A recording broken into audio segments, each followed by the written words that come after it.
When it comes to the Resident Evil 2 remake, just about everyone is on board with saying it's one of the best remakes made for a game. And well, it is. However, I feel there's still things about this game that may be kind of annoying for some players, well, mostly me, but it's still hands down one of the best horror gaming experiences made to date. My time of replaying the game for this video, however, made me dislike some aspects, mostly when it comes to Mr. X following you around for most of the game. That doesn't mean it wasn't a good time. From the visuals, world buildings, some of the puzzles, how ridiculous this police station slash old museum is, it is extremely well done, but can be slightly repetitive in some aspects. This video is going to take a look at the entire game, except for the B-side, which is the second playthrough to get little additions to the story because, as you'll end up seeing, I was kind of done with the game when the credits rolled at the end. For people that tend to stick with the same game for a long time, the second playthrough that comes in with some changes is always a nice touch.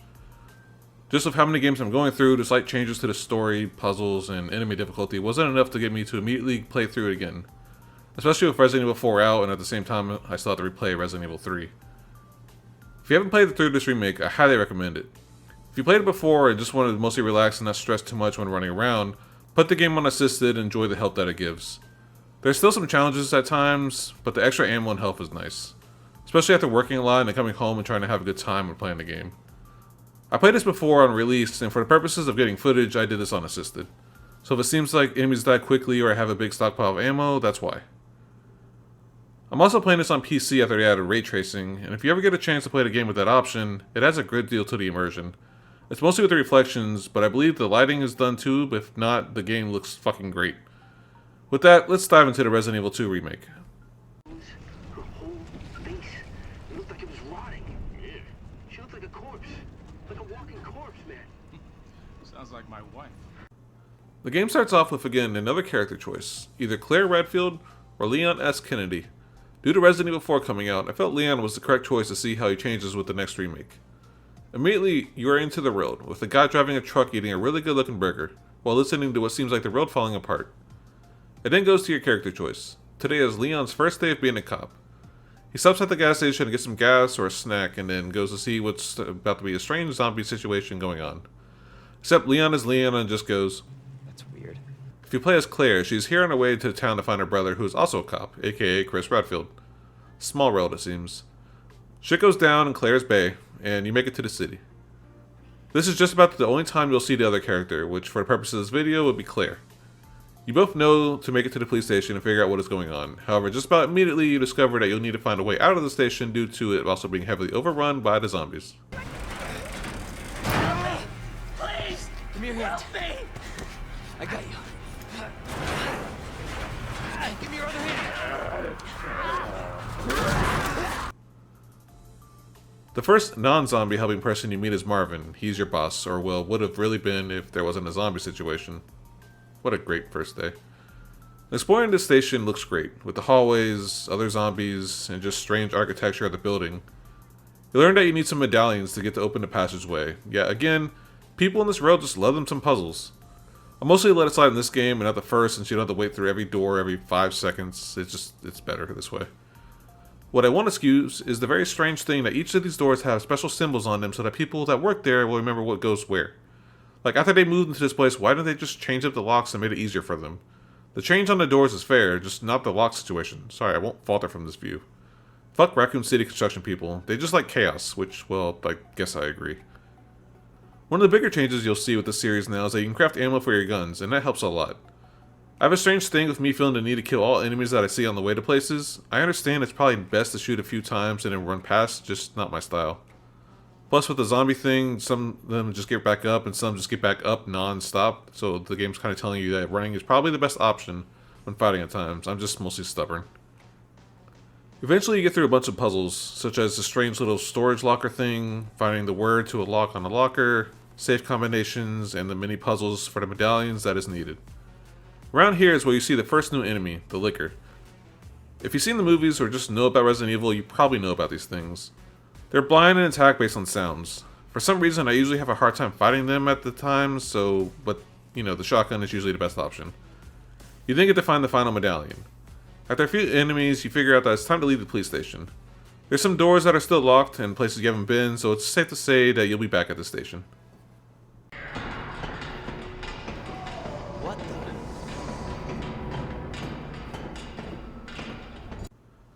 The next section is the underground area of the police station. There isn't much for this immediate area, but there is the first boss battle of the game. This thing you're fighting is William Birkin, a scientist that was developing the virus. He takes the virus after he's shot for protecting the virus, since it was going to be taken from the higher-ups and sold. He's the main boss to be fighting in this game. On my first playthrough on Standard, this battle was kinda rough.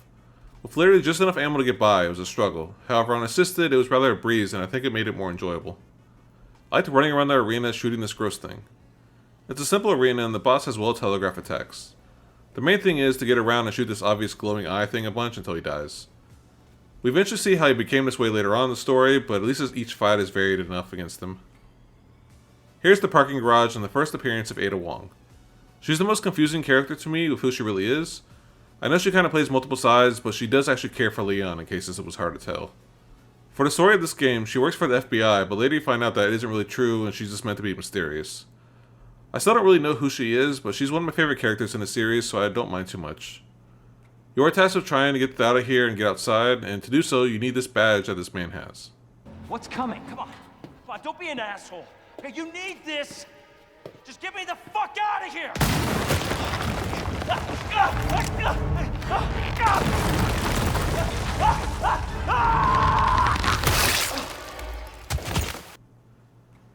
In order to get the badge that is right in front of you, there's like 7 or so puzzles and rooms to explore. You need to get fuses that are back at the police station. However, back in the police station is the true reveal of Mr. X. As he stands alone, I don't mind Mr. X too much, however I just hate having to constantly watch out for this unkillable thing for a good portion of the game. At least you can hear his footsteps easily when exploring and can plan accordingly to that.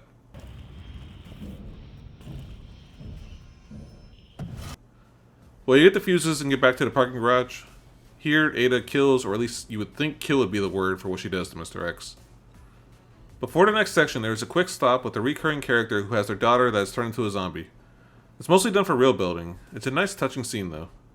The world is fucked, and it's nice to see these touches added to the game. It works, even though whoever's voicing the daughter isn't very great. Kinda just feels like obvious someone trying to act young with a raspy voice. The next bit in the sewers is, well, this giant thing. Leon! Get out of there!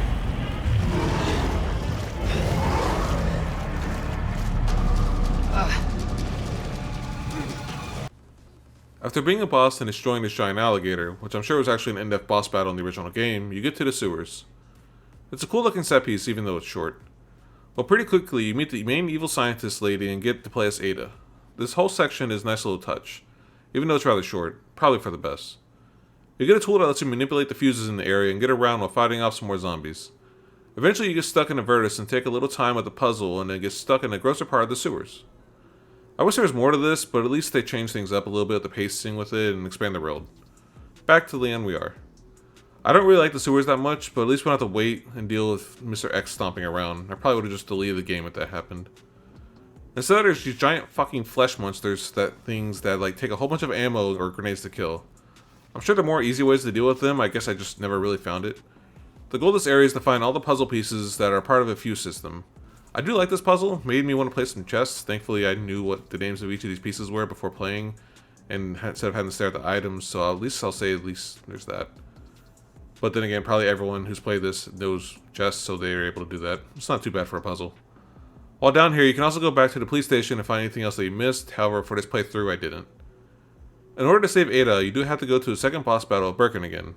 This isn't too bad, and you can easily knock him off on one try if timed correctly. However, I'm bad, so it took me 2 attempts. It's actually pretty fun. Well, with him out of the way, it's back to Ada and towards the lab for the finale area of the game. Okay. I wonder where the G-Virus is.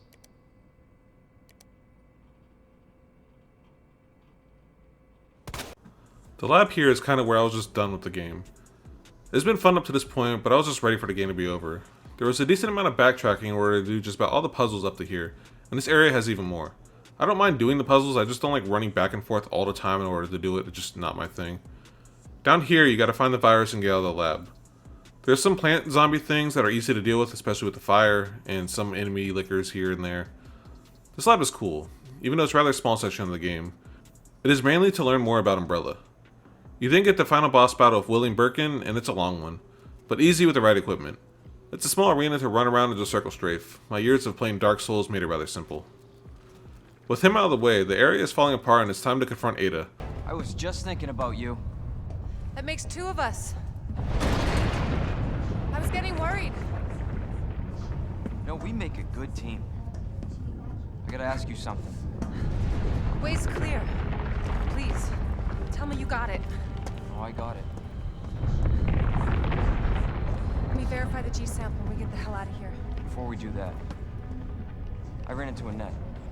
Leon goes full, "Oh my god, you lied to me!" And I get it, he's upset, but come on, now isn't the time. Well, Ada is seemingly killed off here, but if you play the game or later on ones in the series, you know that's not true. If you've been playing here, you don't really see her die, and with just about everything in this game, if you don't see it, it didn't happen. You come across a screen of Claire and try to meet up with her towards a train in the area. Also, hey, remember Claire? Why the fuck is she down here? Well, I didn't play the second playthrough, so I don't actually know. Obviously, she was just following the linear path and ended up here, but that's besides the point. You do, however, get to deal with the annoying Mr. X. I don't like this battle, not because I died in a one-hit kill or anything. Okay, well, that was kind of annoying, but it's because of this tiny little level you gotta try and circle around. You'll hold out and avoid this one-hit kill and just shoot him like crazy until you get a rocket launcher. See, still a running theme in the series.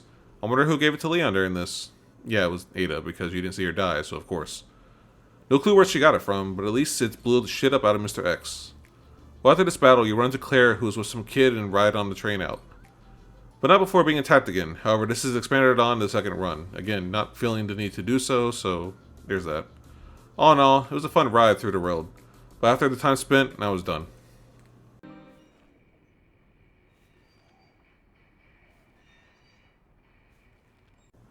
If you played a third-person shooter before that doesn't use cover, you played this. The main difference is it's a survival game that every shot matters and things are more methodical in nature. At some point, due to the difficulty I chose, I was just able to run around and have a good time. However, that is something you gotta watch a lot more on standard or hardcore. Ammo was extremely limited on those, and essentially you gotta run around most zombies after wounding them a tiny bit to get around. There's a ton of puzzles in this game, and thankfully just about all the storage lockers are placed in central areas, so it's easy to just get around and get what you need. Plus, with being able to carry more things with you at a time, it wasn't too much of a hassle compared to the first game. That doesn't mean you always had space. A lot of the time when it came to weapons, you pretty much can only carry 2 due to how the inventory was. So for most of my time, it was just a pistol and a shotgun with the occasional use of the flamethrower.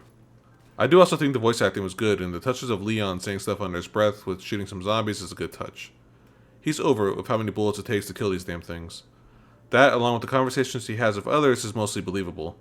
The only difference is, if it was my first day on the force, I would have been out the damn door so fast after seeing a path away from the area. There's also a decent amount of overlap between this game and the third, so if you played it before or haven't, stay tuned for that video since there's some cool little things that tied them together, even though they aren't necessarily that accurate, so I'm excited to see that again.